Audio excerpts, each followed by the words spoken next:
Et bonjour à tous, c'est Morgan Cutter, on se retrouve pour ce 13e jour, jour maudit de ce RPG Day, on verra bien. Je suis toujours avec Ignoros, est-ce que tu vas bien, Ignoros? Super, et toi Morgane? Ça va super. Aujourd'hui, la question, la question, le thème, c'est un environnement de jeu évocateur. Est-ce que ça t'évoque justement quelque chose? Alors, en fait, je pensais, quand j'ai préparé cette question, à un peu l'ambiance dans laquelle tu joues. Tu vois, par exemple, ça marche super bien avec ton image, tu vois.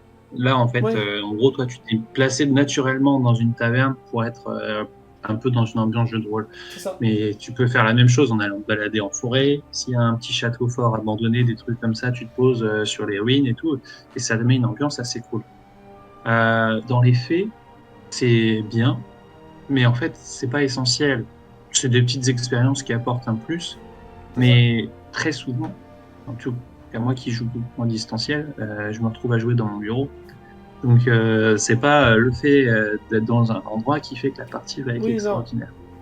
Mais quand tu joues en présentiel, quand tu peux avoir des copains à ta table, tu récupères des petits accessoires, tu mets des dés, tu mets des chopes, des trucs un peu comme ça.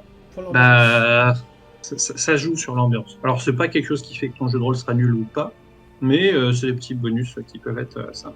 Tout à fait.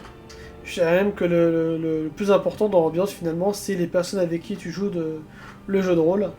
Un exemple tout bête, moi quand je suis pas derrière mon ordinateur à faire des actual play et tout ça, en général je m'installe dans un petit shop qui s'appelle Mangati, voilà la pub, où voilà, je fais des petites séances de jeu de rôle, notamment de l'île des Quads, je fais souvent là-bas. En fait, ce qui me fait rire, c'est que c'est un endroit qui est...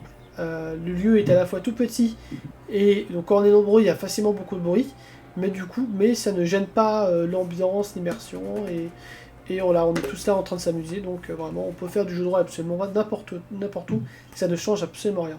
Et puis, pensez aussi à ramener de la nourriture qui Oui, se mange facilement avec les doigts quand on fait du jeu de rôle. tout à fait, tout à fait, tout à fait, tout à fait. Ça participe à Parce que la l'immersion. choucroute, c'est bon, ça peut faire l'immersion et tout, mais vous allez galérer quand vous allez jouer à manger votre choucroute. Donc, prenez des trucs un peu plus simples, des biscuits, des sandwichs, C'est ça. des kebabs. La fondue, pareil, c'est déconseillé, il y a trop d'ustensiles à utiliser, c'est mort. Puis après, tu mets tes dés dedans, ça devient Oh, carnage. oh la fondue de dés.